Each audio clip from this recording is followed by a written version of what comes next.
来，快点来呀！先不要着急，您先说一下您具体的位置。我看到那个尸体了。对他们下达指令，不要围观，不要拍照，尽量远离现场。这个钩只是要勾他的踝关节或者腕关节。我一边走。问，等会儿我的鞋呀。钩子可以递给我们，你够得着那个？把它抬起来啊！肩膀。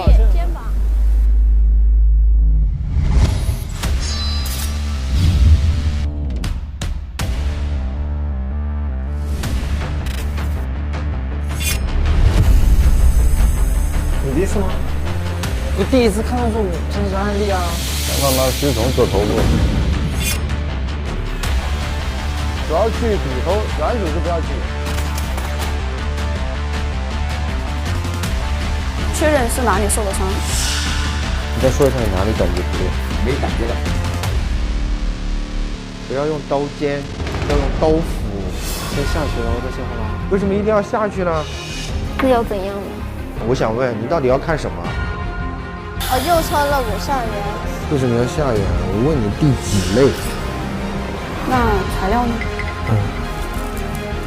如果这个材料丢了，你知道意味着什么吗？要是干，你就好好干；你要是不干，就可以此时先走，也可以。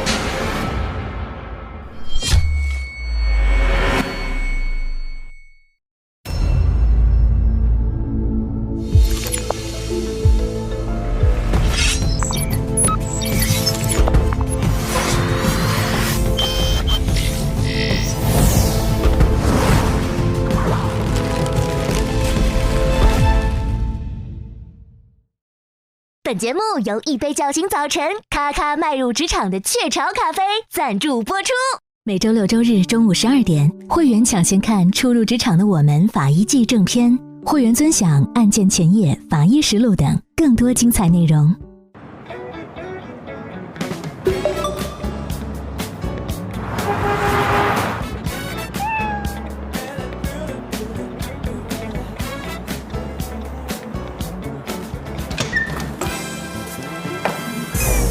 哇，怎么还有这考核？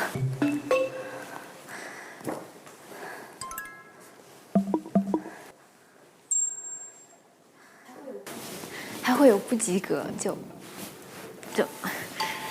哇！哦，老师好。老师好。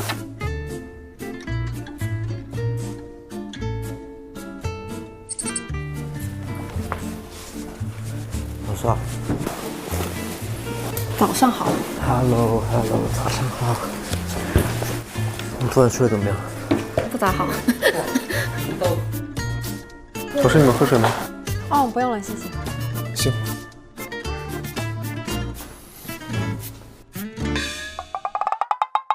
你有看到这个吗？我也是刚看见。感觉如何？有点压力，希望能继续保持。我看一下。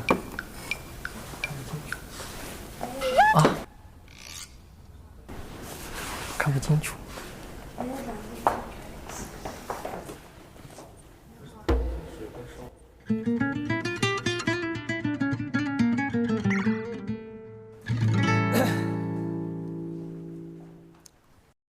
我是最后一名嘛，挂在那，你就有一点点小小不好意思。下一次希望那就第4名啊，不要好高骛远啊，要脚踏实地。还有不及格呢。还不及格呢。今天吃早饭了吗？还没来得及呢。早餐很重要，我一般来不及就会面包加奶咖，2分钟就搞定了。来。哦，好的，谢谢。不客气。好，咱们一起吃早餐。加油。好。袁老师。大家早上好。早上好。坐下吧，坐在工会里面。我本人呢，在这个办公室的机会不多，上班时间可以多跟老员工在一起，跟他们就交流。我还是给你介绍一下，曲国强这个算是我的得意门生，业务能力非常强，解剖的大概有一两千了，但是他呢有一个问题，就是他的这个嘴是很厉害的。不对，不要用刀尖，要用刀斧。为什么要切断？凭着这个切面切进去，不是你这样搞的。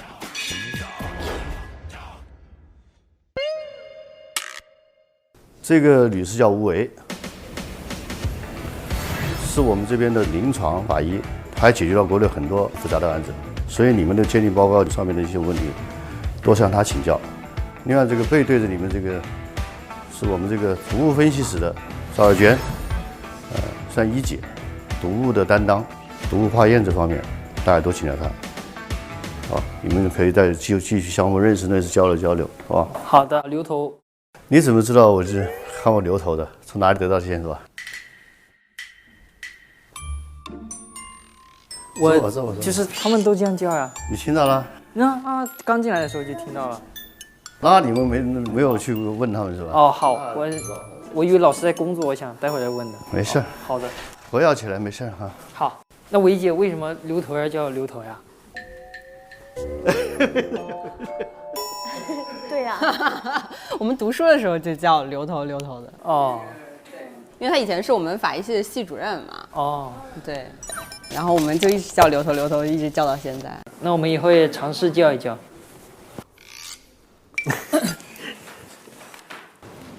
薛总，这边有个案子需要取材，今天。他这个第一次好像就已经有过冠心病的一个症状，最开始的时候。什么时候？死亡之前1个礼拜。他们今天刚好实习带俩实习生。我现在有一个案子要取材，然后你看你们谁可以跟我一起去？哦，可以的。只能一个同学吗？我只能带2个人，因为下面人太多太拥挤了，好吧？你们商量一下，谁跟我们一起去？应该都想去吧。都想去吧？都想去啊。你们是不是上次有考核啊？啊，那就考核前2名跟我走吧，好吧？好。其他人继续努力，有机会带你们吧。好，行。行，那你先带着他们下去准备。一起去吧。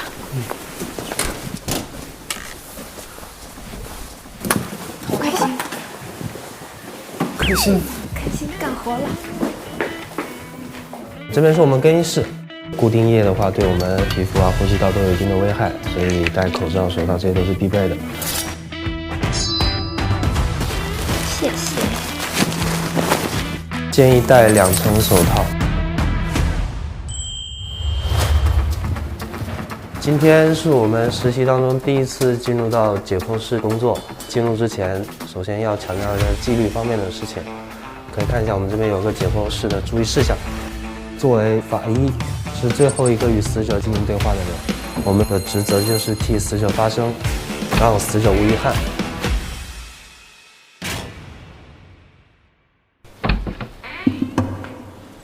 老师。介绍一下，这是周小伟周博士，然后是我们中心的副主任。今天的这个取材主要由他来操作。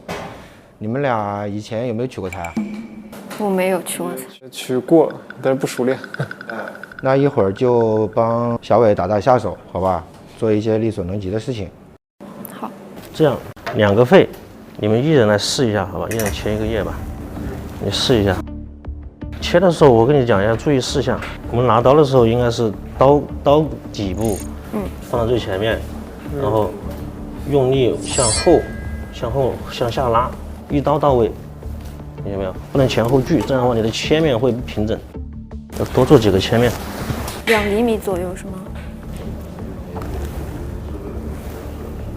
不要用刀尖，要用刀斧。我先下去，然后再向后拉。为什么一定要下去呢？刀根这个地方，先开一条路出来。先开条路出来。不是你这样搞的。精神也很紧张。其实学校有很多机会嘛，但是我当时还是练得太少了，心里就觉得有点给学校丢人了吧。你是拿刀不对，拿刀方法不对，顺势拉回来就可以了。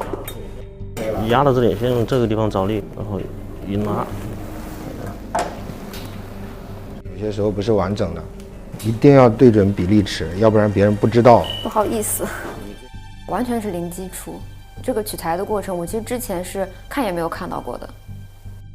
不对，不对，那要怎样呢？你要取这么大，我想问你到底要看什么？我们不是为了专门看背膜。哦，你要知道我们那个切片到底是看什么，外面是背膜，这样是吗？对。哦，我们所有的取材都是要给它切成一个大概1.5乘1.5大小，够0.2个厘米这么大小的块儿，然后才能再去做切片。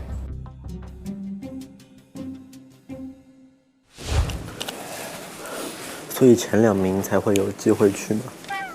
加油！加油到前2名，我就有机会。确实。你是临床转法医是吧？我法医的课全是在这个上面学的。我也是，我全部都是看实验学的。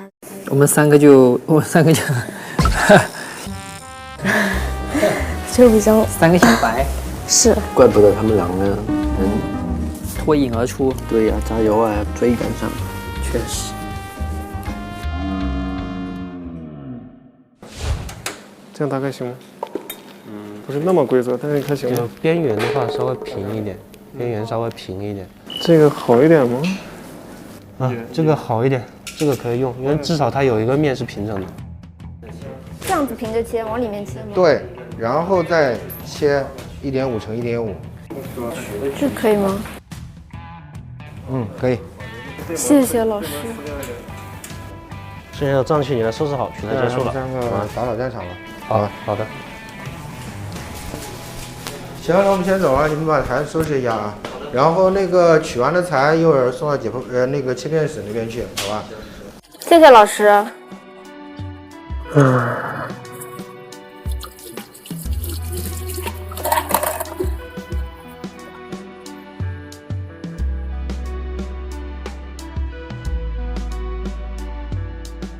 就他怼你也不是为了打击你之类的，他是觉得就这个东西很基础，你不应该不会。这说明可能他对你还有那么一点期望。像这种学习过一次的，就这样子很真实的看过，很真实的问过，很真实的被怼过之后，这个东西的印象就会非常深刻。以后再看这个东西，就会马上就能想起。我感觉，法医工作真的就是需要谨小慎微，需要胆大心细。非常明显的感受到了法医工作巨大的压力，以及法医肩上的责任。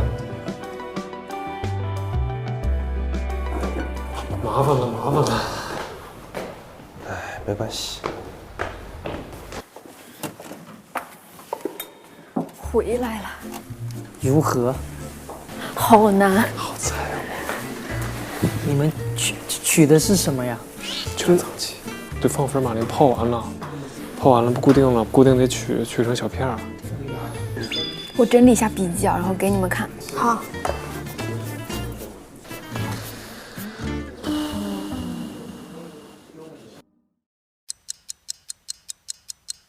一会儿10点钟，然后我们鉴定中心要开个例会，你们5个一起参加，好吧？好的。好的。在旁边的会议室，好吧？好的。准时啊。那10点。10分钟。咱们提前10分钟去收拾一下办公室，应该会议室。那就50去呗。 50去，咱们得穿白大褂。比较正式一点呗。换，我先买一个。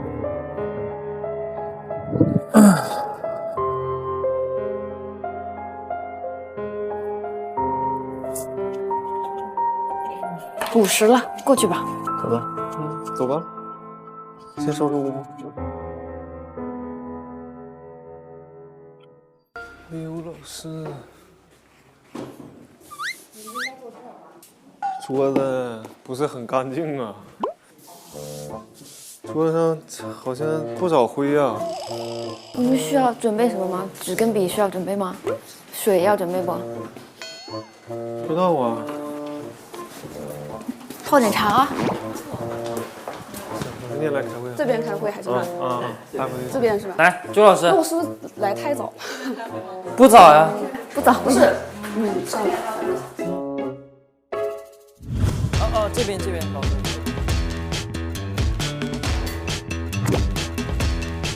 来呗，给我一点。确实有回。不是啊，曲老师。你好。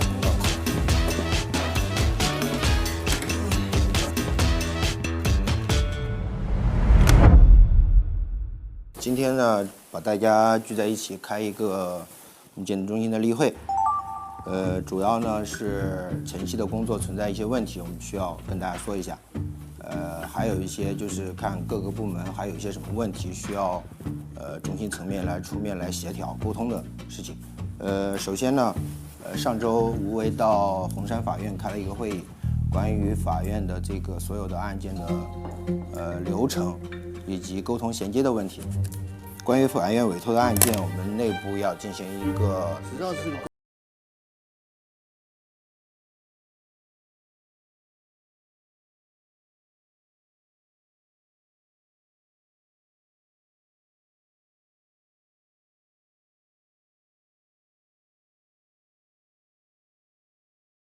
第一次参加例会，听老师们讲了很多，让我觉得我更了解鉴定机构了，同时也让我有了融入这个家庭的感觉。整个例会的这个内容上讲的都是一些很实际的一些问题，通过老师的这个提出问题和解决问题的这个方式，也了解了大家的平时的工作状态。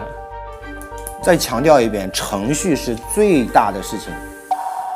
程序是最大的事情，你只有实现了程序正义，你才能实现结果正义。程序不合法，你出的鉴定结论再正确，这份鉴定意见也是作废的，也不能用。所以程序一定要合法。所有的鉴定能不能做到法律上应用，被有效的采纳，很关键是你程序上有没有问题。结论上我觉得我们这边可能还把控得很好，但是程序上一旦出现超期、超范围，或者鉴定资质不够啊，甚至还有这个行贿受贿这些乱七八糟东西在里面的话，那就完了这个事儿。所以这种风险的把控，应该是全程都要关注的事情。另外呢，今天有一个事情给大家宣布一下。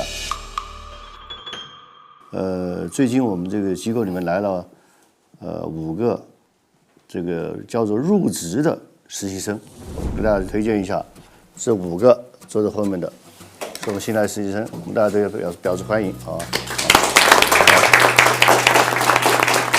好，你们请坐，请坐。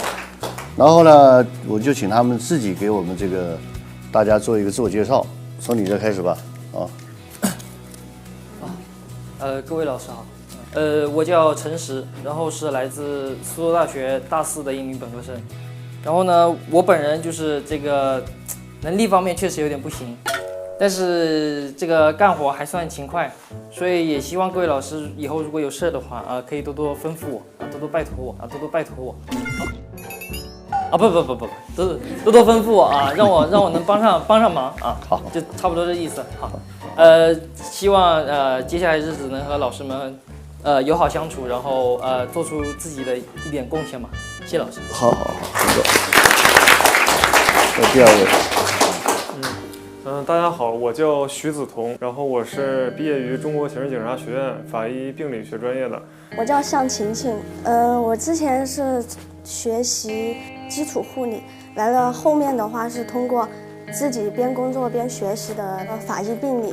大家好，我叫刘超玉，然后我现在是在本科临床的大5，就是实习的这么一个阶段。我叫曲艺林，然后本科是苏州大学毕业的，然后现在是苏州大学和司法鉴定科学研究院联合培养的研究生，然后我的方向是法医物证学，就是别的方向的学习我都很想参与一下，希望有机会可以接触到更多别的专业。就希望大家多指导，我想向大家多学习，然后有什么活也多吩咐我。希望以后能跟各位老师学到更多东西。希望接下来的时间，老师们多多指教。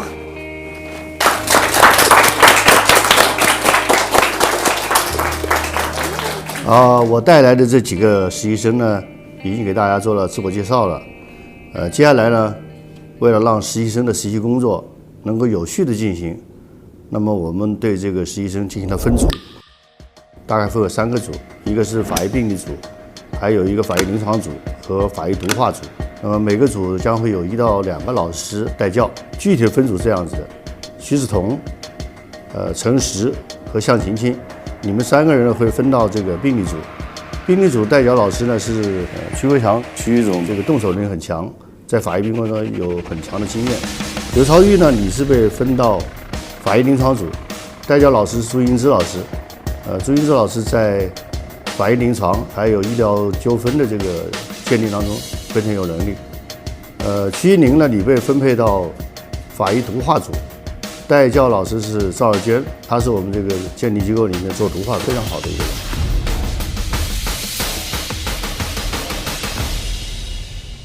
在这个过程当中呢，希望我们这个带他们这个实习的这些老师要严格，因为你们在他们这个实习当中，可能有些问题是我定期会找你们来跟我来沟通的，我需要从你们嘴里知道他们的表现怎么样，比如他们专业能力怎么样，基本技能能力怎么样，跟人的沟通能力怎么样，包括应对一些突发事件怎么样，这个都是需要了解的，所以你们要对他们做一些观察或者点评。当然也希望你们花更多耐心去给他们介绍，要给他们足够的这种信息给他们，所以这是我想讲的这样一个事情。再次对他们的这个到来表示欢迎，好不好？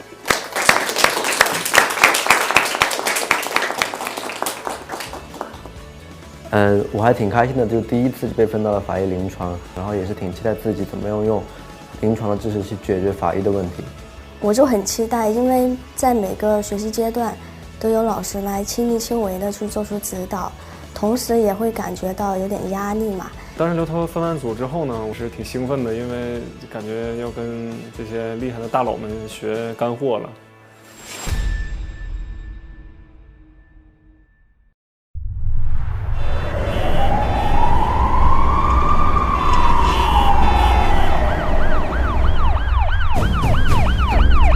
现在有个紧急的尸检，时间比较紧迫，我们马上就要出发。好 ，OK， 好，谢谢。我得做这个，跟他们那个一起。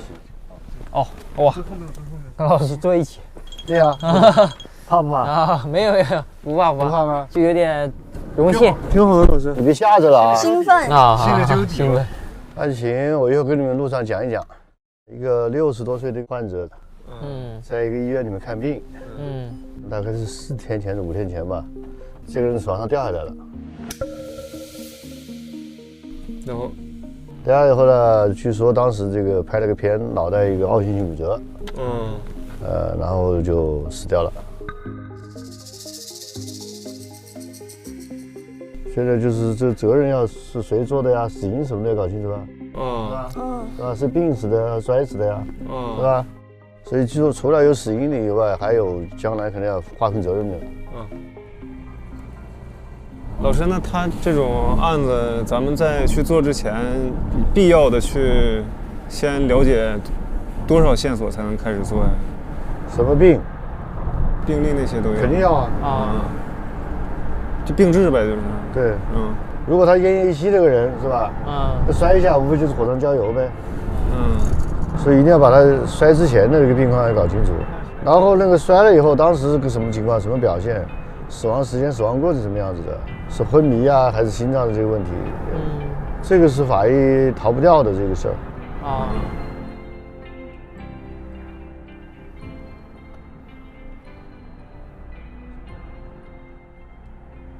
感觉快到了，再一拐弯就到了。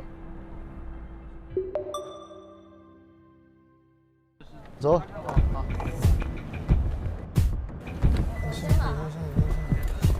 这拿吗？都拿下来吧。走吧，我们先进去吧。我来。虽然我之前经历过10多次的解剖，但是我觉得每一次的解剖对我来说都是一次宝贵的经验。你需要去充分利用这样的经验，去指导你以后的研究的方向。因为之前是以殡葬人身份进去的，是属于法医工作后的善后工作。今天是第一次以法医身份切切实实参与进去的，所以很激动。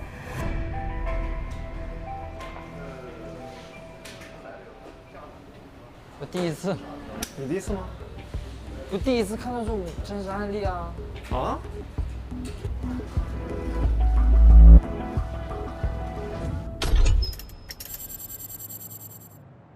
把那个褂子穿上。 OK， 我拿一个。个，好。谢谢老师。谢谢老师。来，我来。对啊，你帮他上去。紧吗？把准备好了器械摆上来。那我现在就上刀片就可以了。对。现在就不要动到盒子外面，盒子外面是干净的。哦。接一手。要有敬畏感，要对得起那死去的人。明白。阿软，你们两个开老大。可以。你就跟着刘盼。啊，好。他做什么就做什么。行，明白。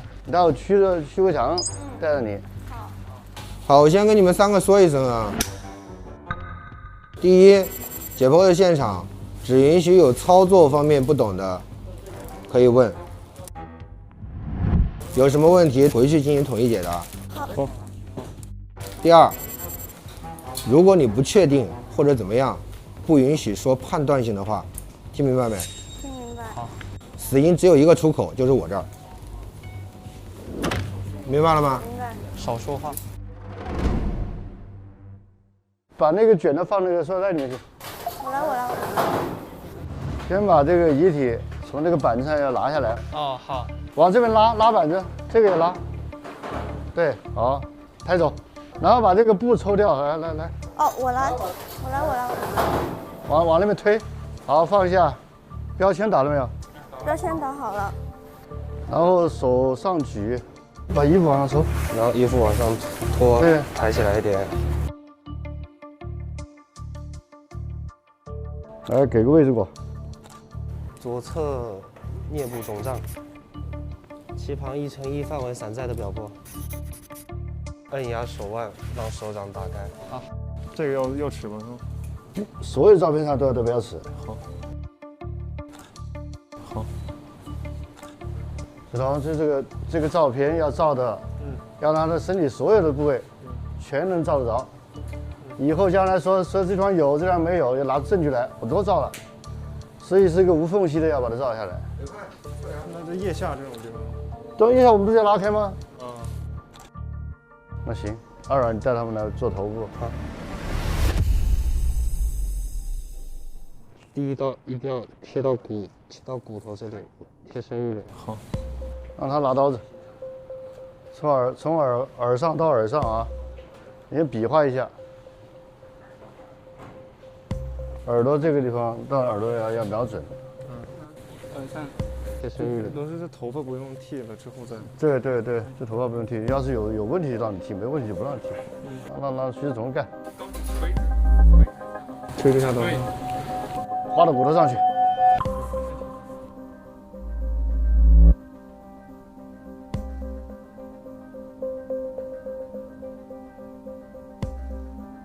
对。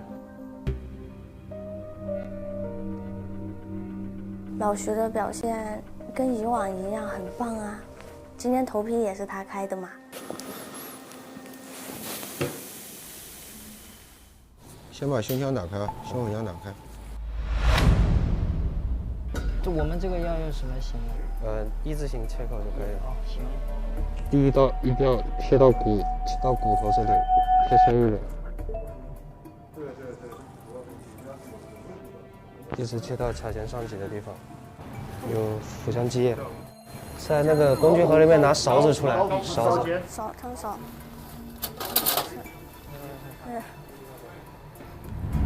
这个到时候量要计量。打开注射器。有取是吗？对。这取多少？手都打这个板子里面。好了。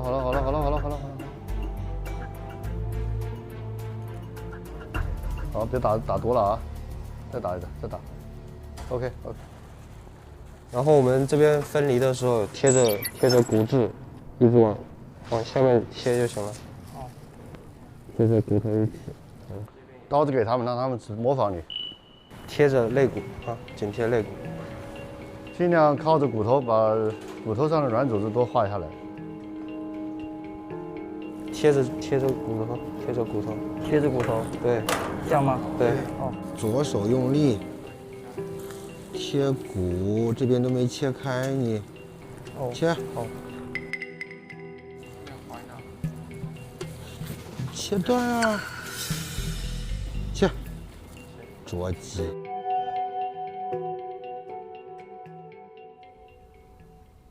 好，拿开炉具。先看我怎么操作。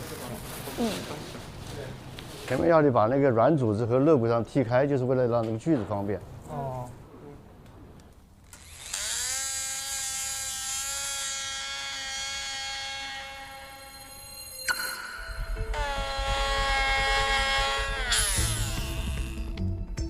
就是沿着这一条线直接过来，到锁骨前1/3的地方，好了。这边锯几个，让向琴去锯几个。哦，行。等一下，我把这边给你开大一点，稍微开大一点，你就锯到这里吧。对，你就锯到这里吧，往下来一点。对，这里。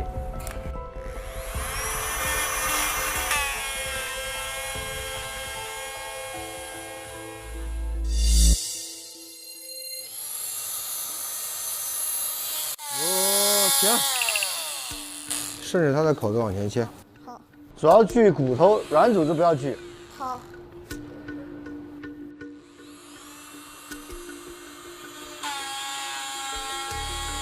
锯透，对，锯透。好，再往前走。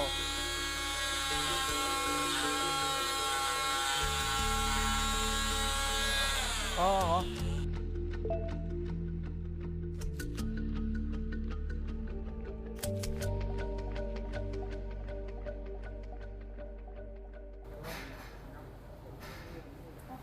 摸一下这个骨头有没有骨折？有没有？哪一个？第3了。有没有断的？有。就掰的有没有咔嚓咔嚓响？哎，这个有。几条纵向的线这样来定位，一般来说是横向是平第几类，纵向是在哪条线上？写一个标签，腹腔。腹腔级。所以你要定位，一般都是两个方向，也就是纵向是什么样，横向是什么样子。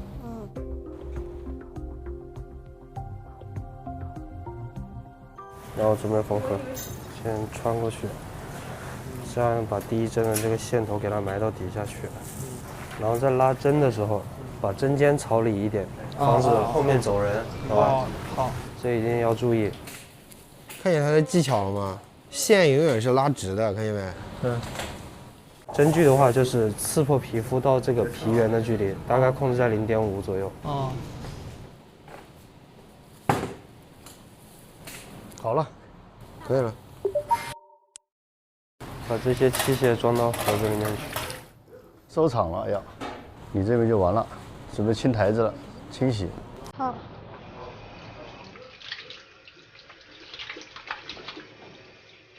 虽然参加过很多次解剖，但是自己能上手的机会很少，观摩的一个距离也是比较远的，所以能有这样的机会，肯定要先观看。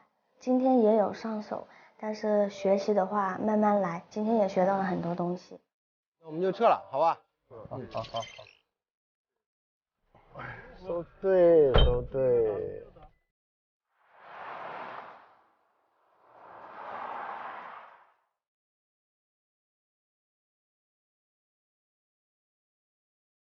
整个体验下来收获非常多，每一个动作都是收获，我不会忘记这第一次解剖的，很难忘记。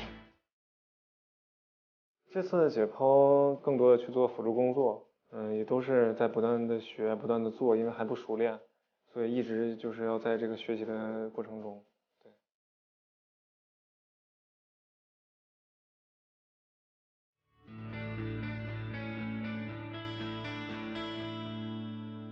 本节目由一杯叫醒早晨，咔咔迈入职场的雀巢咖啡赞助播出。每周6、周日中午12点，会员抢先看初入职场的我们法医季正片，会员尊享案件前夜、法医实录等更多精彩内容。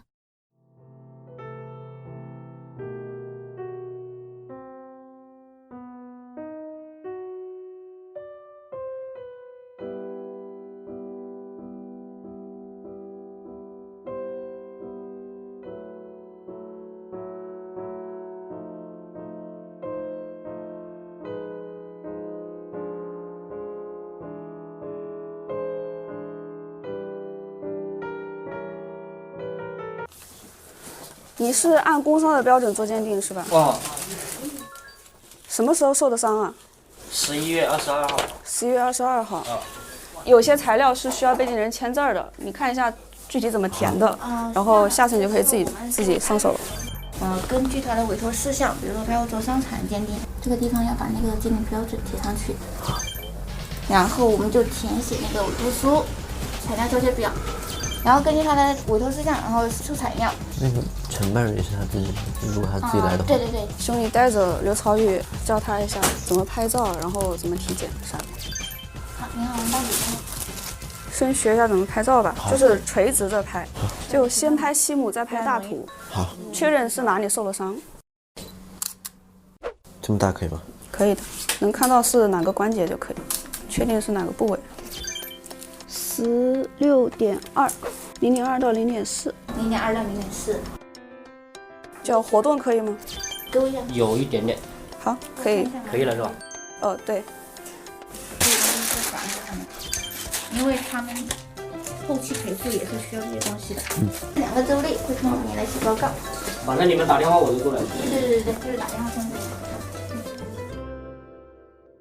看一下，前呼吸正常，神经感觉速度正常，尺神经传导减慢。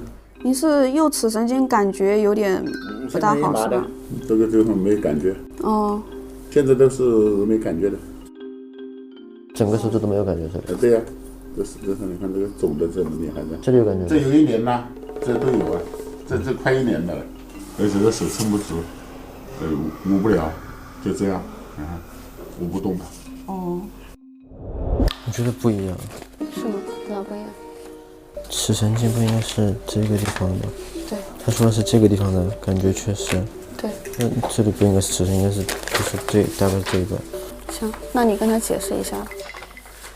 你再说一下你哪里感觉不对？现在是从这里到这里是捂的、麻的，没感觉的。没有感觉。哎，其他手指。其他的，就是这个地方是最严重的。你看我这个手啊，就是伸不直了。我给您解释一下哈，您可以看一下您交给我们的这份病历材料，上面它只写了一个右尺神经损害，尺神经它控制的是这边，对，它不是控制的这边。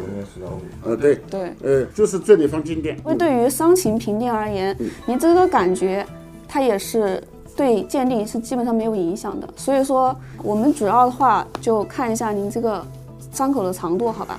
对。好，12.3。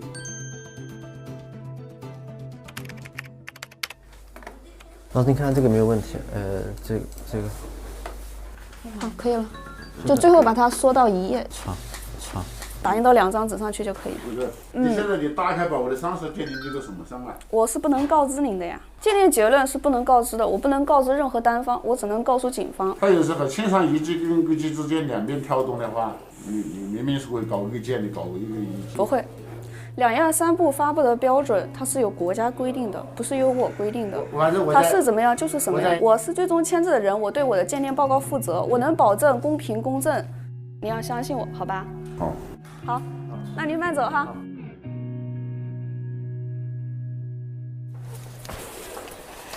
不过说实话，你是不敢说话吗？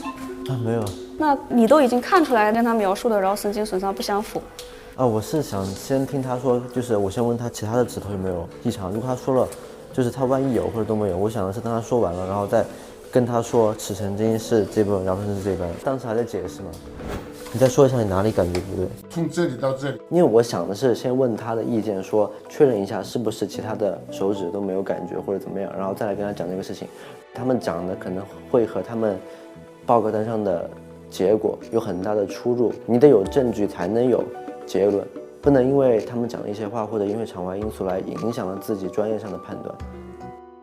所以他那个这个地方就是真的有那个什么，就是他说的那种。你觉得呢？到时候我看你报告，好吧？看看你会怎么分析。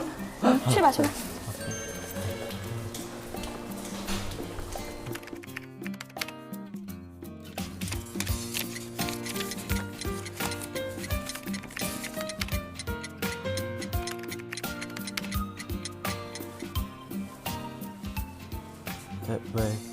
喂，朱老师。你现在到检查室来一下呗。好。坐这。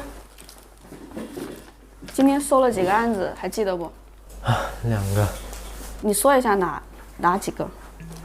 就第一个是他上班路上的时候受伤了，然后他就是那个胫骨的下端的粉碎性骨折。然后第二个就是那个他跟另外一个人产生争执，然后可能被砍伤了吧。然后来做的这个。那材料呢？那你看一下这个是什么？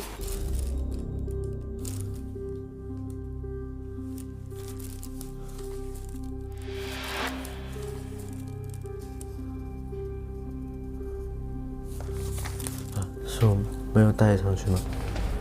这是第2个案子的材料，而且这个案子的话，我们没有扫描，全部都是复印的，也就意味着这个病历是唯一的一份病历。如果这个材料丢了，你知道意味着什么吗？司法鉴定告诉书上明确写了，鉴定材料我们不能毁损，不能遗失，对不对？那你觉得现在呢？那是我没有拿上去。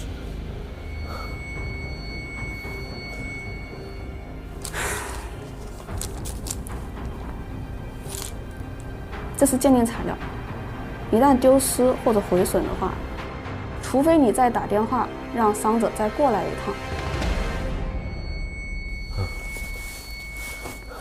我知道今天的话，你第一天相当于正式的接触这个，可能会有一些做的不到位的地方，而且鉴定的时候，法医临床鉴定有时候的确会比较混乱，但是鉴定材料这一块是万万不能遗失的，你知道吧？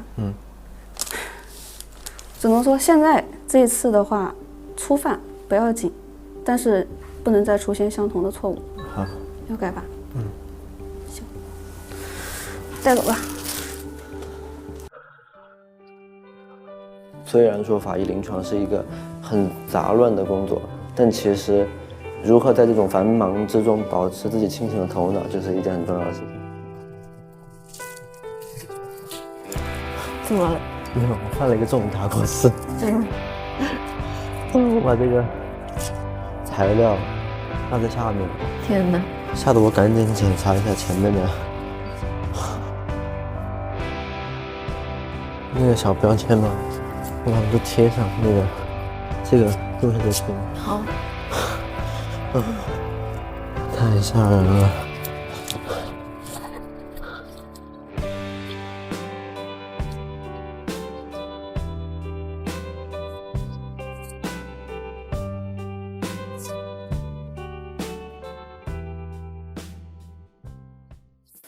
哦，曲依林，你来一下。好，今天的工作的完成还比较好的，一只手扶着，另一手对，另一只手打，他是这2个手扶住，然后再去打，你试一下。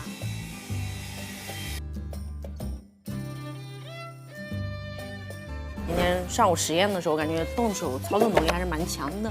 但是还稍微有一点紧张，真的好紧张。明天做实验的时候就放开啊。好。然后我们明天有其他工作安排，我们接了一个大毒化的案子，怀疑是一氧化碳中毒，我们明天要做一氧化碳检测。然后你那边有法医毒物的实验手册是吧？你晚上可以先把它看一下。然后咱们5点半下班，正常上下班就可以了哈。好。行。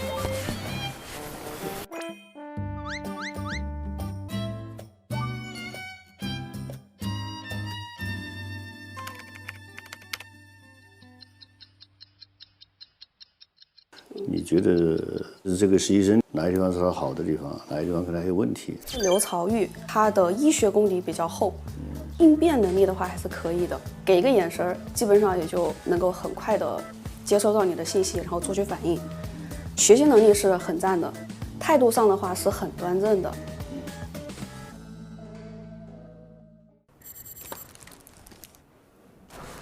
要不要喝呢？可以啊。冰的哦。我找不到其他东西可以那种快乐的，我累死了。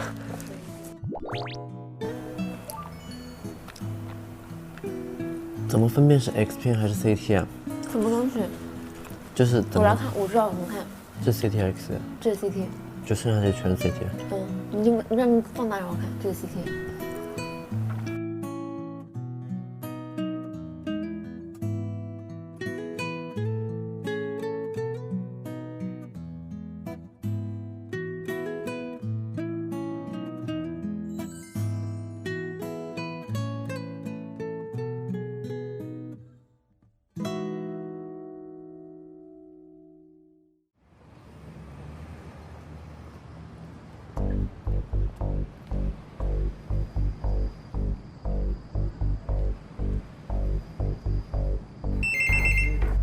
喂，您好，那个120吧，我叫你们看那个死人呢。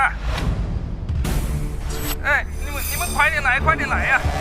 好，我们现在立马开警了。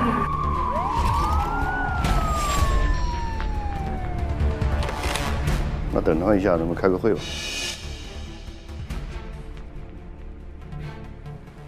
法医上有几种类型的案件是让法医比较头疼的事情，我不知道你们知不知道哪几种情况？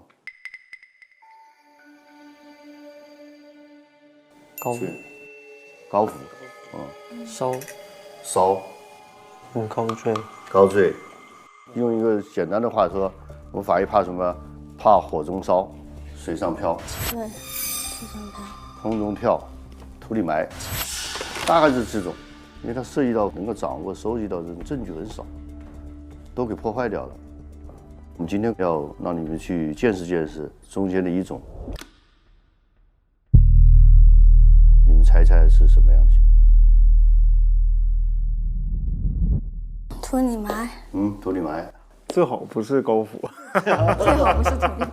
高幅是最严重的。害怕高幅了？有点。我们今天肯定要带你们去见一个水上漂这样的事情。收拾，我们就准备出发。好的，可以的。好。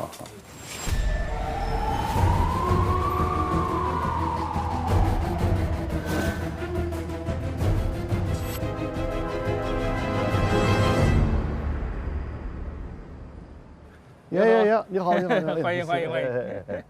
今天来打扰你啊，带着几个这个你好，实习警官好，严老师，警官好，你们的学长啊。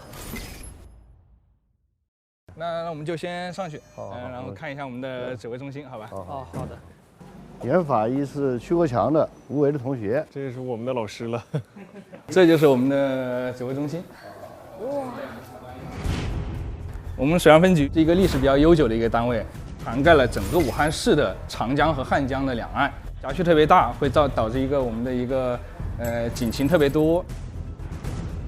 我到那之后，首先是有几个很大的屏幕，我就顿时觉得他们的工作一定非常专业。基本上我们的辖区就是这种样子，尤其是那个芦苇荡割了一半之后，那个茬特别尖，很容易刺穿脚。辛苦了。湿地警线的第一步就是接警。一般都是江边的群众看见了江中心或者是江边上可能都会有一些漂浮的尸体，然后给他们看见了，他们在第一时间会打电话报警。我们法医可能在第一步，那就是首先对这些警情的一个筛选处理。那我们第一步的考核，怎么把一个警情在法医的手上第一步把那个警情接过来？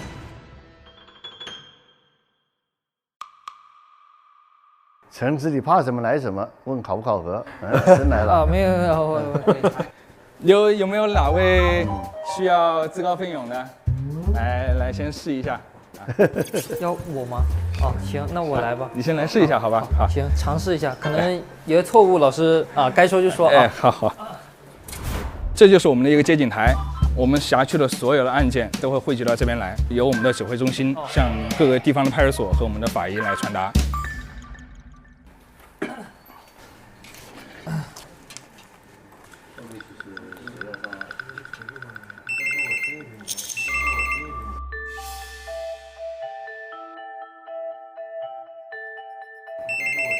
喂，您好。喂，那个120吧。对，这里是武汉市公安局水上分局。我叫你们看那个死人呢。您不要着急，您可以说一下您。你们快点来，快点来呀！不要着急，先不要着急，您先说一下您具体的位置。哎，那个我就在江边上。江边，是在具体在哪个位置呢？我不晓得嘞，就是那个长江呢，那个长江边上有个桥。哪个桥？您是本地人吗？不知道那个桥叫啥吗？我不是的，我来打工的。哦，好的。您有联系电话吗？就这个电话，哦，好的。啊，快点来呀！那个尸体快要飘走了。会飘走吗？它在往下游飘啊，没固定。啊，行的，好，那我们现在就现在就分配下去，您放心啊，您不要破坏现场，好吧？啊，快点来！啊，好的。接下来怎么处置啊？接下来就好，接下来处置你就可以直接跟人说哈，最常见的一个我们需要哪些信息？首先，时间、地点，发生了什么事情的一些起因经过，然后当然说谁发现的你要记录下来，报案人的一些身份信息，然后保护现场，对吧？第一点，在发现遗体之后，第一时间首先要提醒他不要再把现场破坏掉了。然后我们下一步的公安工作那就是派警。对吧？派警。你们就作为专家的一个角色到了现场，开始进行一个检验。我觉得还不错，就是给你个建议，如果他那个报案人很慌张、很说不出来的话，可以让他把电话给周围的什么人、认识的人讲一讲这个地这个位置是在什么地方，或者呢，赶快通知这个相关警力部门，给他的手机打个电话回去，让他发一个位置图谱，这个定位就很准、很快。所以快速的定位是个很那个的，它出警就好出。最简单一个流程就是这个样子，但是实际过程中你可能碰到的比我刚才跟你们出的这几个难题可能要复杂的多。这是你们进入到法医这个工作的第一步，好吧？好的，谢老师。那接下来我就带你们到江边去看一下我们法医真实的那个现场环境怎么样，好吧？好的。这边就是一个我们的实际的一个出现场的一个环境。那边那个检查站看到没有？那就是我们的一个检查站，它就是一个我们的船舶停驶的一个码头。要动船的话，我们就在这边直接上船。走。我们水上分局每个人可能肩负了多个职责，正常要干巡逻民警的活，也要干行政民警的活，都得干。我看到那个尸体了。下去仔细的隔近点看，好吧？注意脚下啊！这已经是我们比较好走的一些现场的路了。这边现场像这种状态，一般是派出所的人已经跟你们布置好了。我们现在需要模拟打捞的一个流程。谁支援一下？出2个人。可以。换上我们的装备，想办法用比较科学的方式将这个尸体移动到平稳、你们适合检验的地方。给他扶一下。水上警察的法医工作环境是没有凳子的那个，大家互相帮助。这个风大是有一个影响因素的啊，你看怎么摆可以抵抗那个风力。我们先讨论一下这个怎么摆吧。你先确定一下放哪里，就挡住这边吗？放到口子下台阶的那个地方。对啊。我觉得可以放远点，因为我其实没有看到有什么平地是适合做现场检查的。那如果他们从上面自己看呢？还是放在上面？上面你挡不住呀。这个感觉挡不住啊，老师这边一圈感觉都可以。那你们就遇到实际过程中我们遇到的困难了，挡板挡不住。我们一般用的最多的方法，您觉得应该是什么？驱散人群。驱散人群。对他们下达指令，不要围观，不要拍照，尽量远离现场。有条件的话，在外围拉警戒带，让一些经过的人都不知道这里在干嘛。今天要是没有特别好的条件，你们就把这条路封下去。这条路对吧？对。那我们就封着你吧，你把东西先给我吧。就拉这儿吧，别拉太远了。你们5个人共同来把这个尸体捞上来，抬的时候不要让这个尸体碰到水面，因为水上的尸体腐败以后，你这个引起的损伤有时候就很麻烦，要么把原来伤给掩盖掉了，要么产生新的一些问题。不能让这个尸体碰到地面拖拽是吧？对，尽量不要，尽量避免。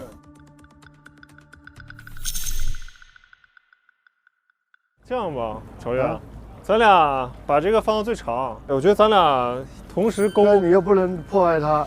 哎呀，不破坏，那勾肩膀，或者是同时勾他的脚背。脚背吗？脚背或者是肩膀。试一下，我们俩一人勾一脚背，他勾过来。试一试，试一试。哇！应该是往那边靠，这个钩子是要勾他的踝关节或者腕关节。好。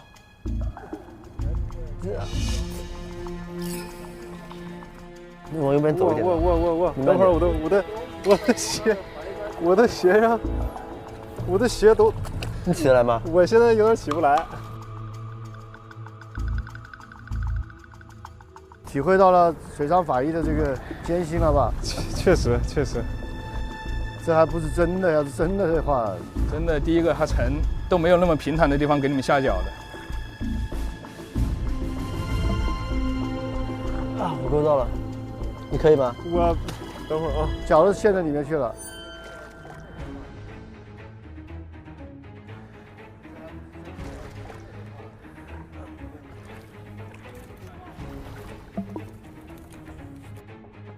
大的先翻身啊，再咋能翻啊？再近一点吧。你只要确保它不会飘下去之后，赶紧换手。钩子可以递给我们，你够得着那个了吗？再翻吗？不好翻应该。那这样的话，我觉得容易陷下去，一个脚得在上面。先翻过来，对。踩吧。哎呀，我脚又陷进去了。抓我。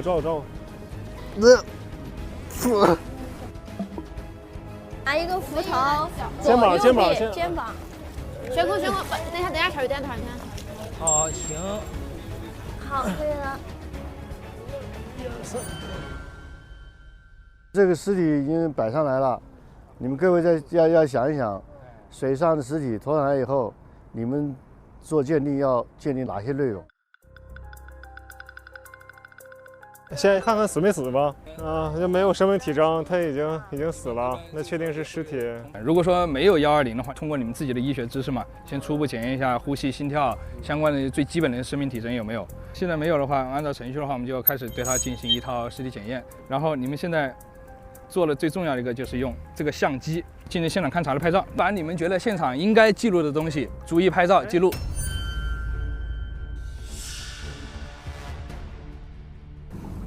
拍个侧面。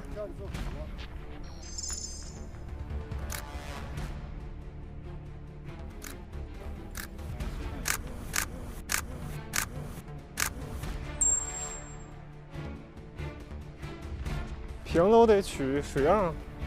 我来给你们拿。谢谢10个。现场水样提取那是对的，你们可以多取几份，做一个对照。取2、3份吧。取水样的时候，尽量把水搅浑再取，因为硅藻基本上沉在下面的。对，好。你那边有笔是吗？有标记。有，我这有。我拿着你写吧。就现在的时间。2022。背面还有吗？看一下你照片 OK 吗 ？OK。照片都拍完了是吧？我来跟你们验收一下照片。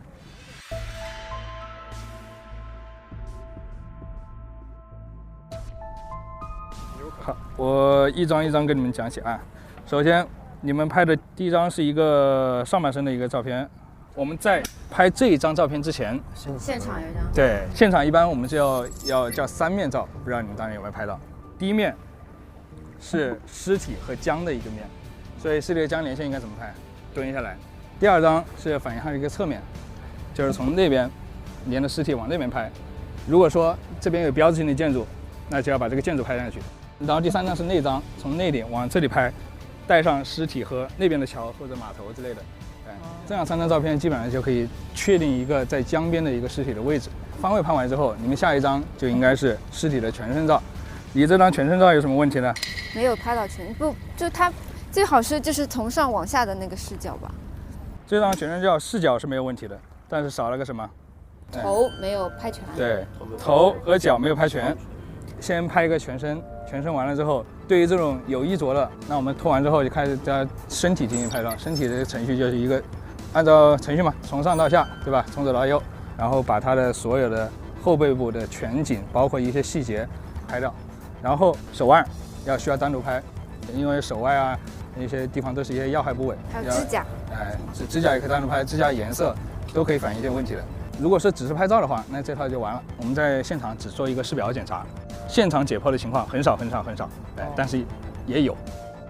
拍照是非常非常重要的，因为它不像是我们看的那样，就是好像是随便拍一下照片，它其实是有一个完整的逻辑在里面的，要严格按照拍照的流程一面一漏。这还是比较好搞的情况，至少能够下脚。这只是一个模拟，实际过程中呢，尸体它泡水之后啊，本身的皮肤会吸收大量的水分，然后可能他死前也会喝进去不少的水，再加上他的衣物也会吸水，他的这个人的重量会比一般人的重量会重很多。大很多。这个其实实际工作中是特别难的。我们经常到的这些地方呢，都是用石头堆起来的。我们经常就是直接脱了鞋子，把裤腿挽起来，直接到江里面去走。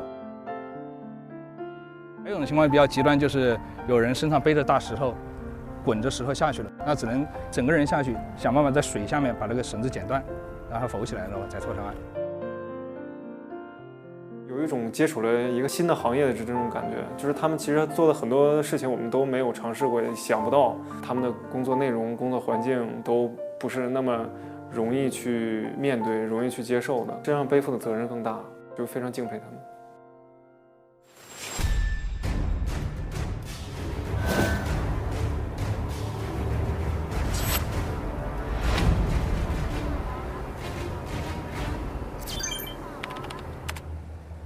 我们法医做水上尸体的时候，这种鉴定，它有几个大的方向要做，比如说做死因，到底是不是溺死的，这要搞清楚。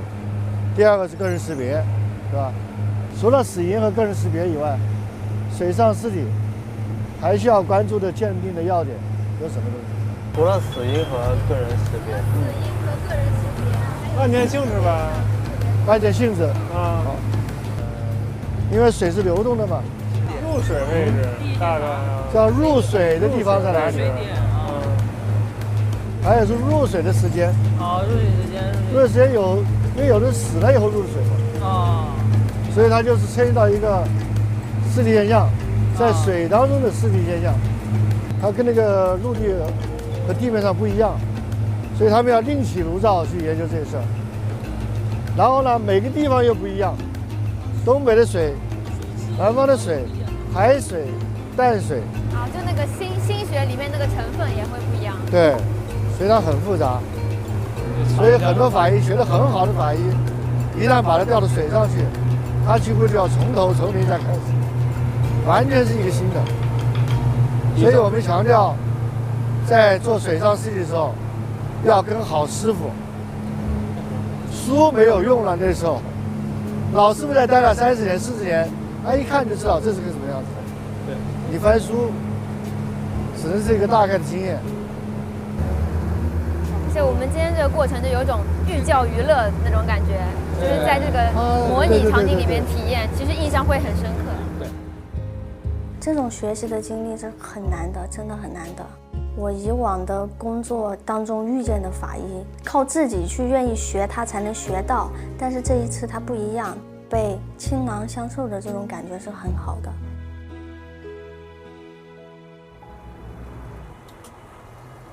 牛头有没有在船上搞过解剖啊？没有。没有。老师有在船上解剖过吗？没有，我在船上尸检过。船上是怎么呢？因为那一条都没有办法，全是码头，没有地方上岸。然后尸体吧，你要说抬到人家码头上面去，人家不愿意。考虑到一个人家作为做生意的，他对这个东西有一点点忌讳，所以没办法。当时我们船靠岸之后，又把我们法医叫到那儿，那我只能就差不多就是这么比这个还小的一个距离，就人躺在这儿比较狭窄，想办法动一动拍一拍。如果说不能拍到一张完整的全身的话，你就分2张拍，这样。体会就真的特别辛苦，就特别辛苦。就这样的话，是不是就是这个法医不想干了？没有辛苦，但是是很有意义的工作，对。辛苦当然是最主要的，那主要还是一个责任心，法医的一个责任心，一个对逝者的一种尊重，对吧？因为必须要有人做这个事情。我觉得就是你得找到你做这件事情的意义，不然你不能因为好奇啊这种事情来干，肯定干不长久。所以我们都知道法医呢，虽然大家都不太了解真实情况，但是老百姓还知道有个法医这个事儿。但是水上的法医，可真没多少人知道这事儿，我也是，是吧？得到了新的普及。所以这种职场上的他的精神的压力，还有这个是体力上的这付出，还有不被人重视、不被人看好，我觉得要是选这个职业，都是很了不起的一个想法，所以要向他们致敬，要向他们学习。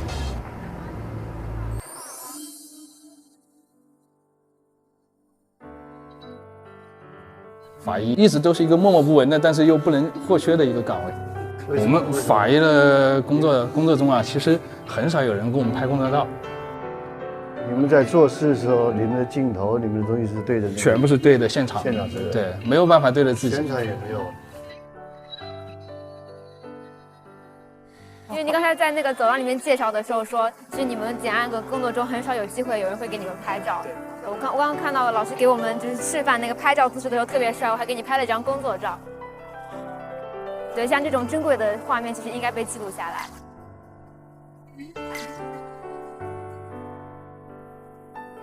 从水警法医那边，让我觉得我们整个法医行业都是需要这样一种吃苦耐劳的精神来帮我们克服这些工作上的困难的。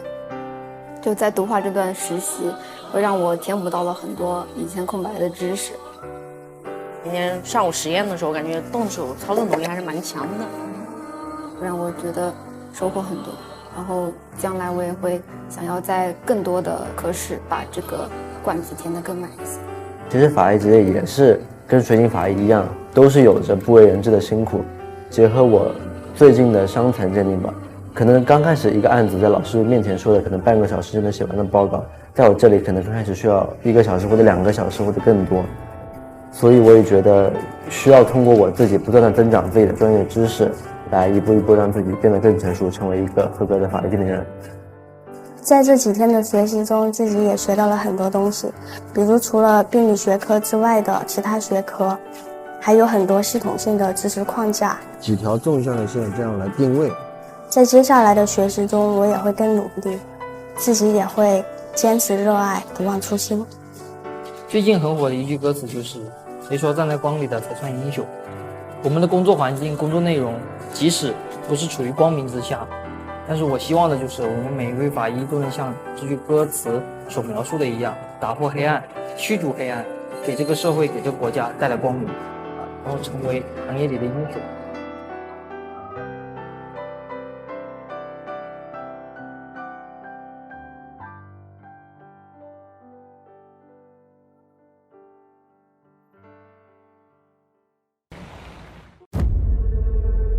第二次考核来了，是一个2次鉴定，精神各自独立的判断。我们今天就请到秦明做一个考核官。法医秦明2字除了法医一文不提。死在浴室里。上吊再掉下去。很有可能是女孩真的是一时想不开吃下去了。这里中有回找就是说明溺水。我觉得他像是找了很多种自杀方式。不像自杀，很多他自己不能造成的损伤。浴缸边上的血痕很明显是一个挣扎的血痕，不像个勒痕，像是你掐的。有很多死因的时候啊，很有可能是伪造一个自杀的现场。寻找能够证明是谁作案，死亡时间的判断需要排查那个犯罪嫌疑人的。我觉得这个案件比较难。性质是他杀还是非他杀，两边辩论。我想问你们是如何排除溺死的？通过检查以及解剖真相，我们都确定排除。那我要驳你的这个点。你有没有具体的证据证实他心脏负荷增加了呢？但是他这死亡的点，他就是溺死的。上一期的搭档，这期的敌人。你们是怎么排除溺死的？我们这次研究结果是少量硅藻，硅藻检查永远都只是一个辅助工具。你们看看你们今天做的事情做了哪几个部分？你上来讲的就是死因，你讲的案情了吗？这个事情从早上讲到现在，一直在讲这个事儿。你仅仅凭一个尸体解剖就想把一个案件性质定下来的话，非常可怕的事情。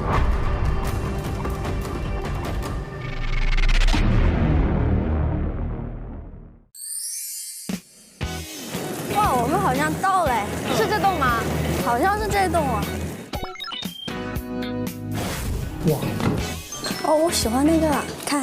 挺好，挺不错，真不错，不错不错。他们女生叫咱们去吃饭，哎，刚好，说实话，你们好会点菜啊！大家加油，相互鼓励，相互亦师亦友。对，多喝一点。好。每周六周日中午12点，会员抢先看初入职场的我们法医季正片，会员尊享案件前夜、法医实录等更多精彩内容。这是一条漫长的路，有人欢呼，有人孤独。感谢你曾与我在黑暗时刻共舞，一路前行，仰望星辰。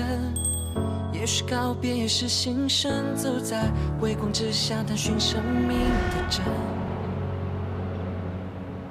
上微博参与初入职场的我们法医季话题讨论，边看边聊节目观后感。更多节目精彩内容尽在新浪娱乐微博综艺、新浪综艺。关注初入职场的我们官方微博，了解更多案件隐藏细节。感谢独家社交媒体平台微博首席合作媒体新浪娱乐微博综艺、新浪综艺，特别鸣谢微博职场、微博政务指定问答社区知乎，短视频互动平台抖音，深度知识合作平台秒懂百科，世界如此简单。短视频合作平台快手，特别合作 QQ 阅读 ，WiFi 万能钥匙，百度输入法墨迹天气 ，YY 直播智行 ，Zakar 一点资讯，木鸟民宿。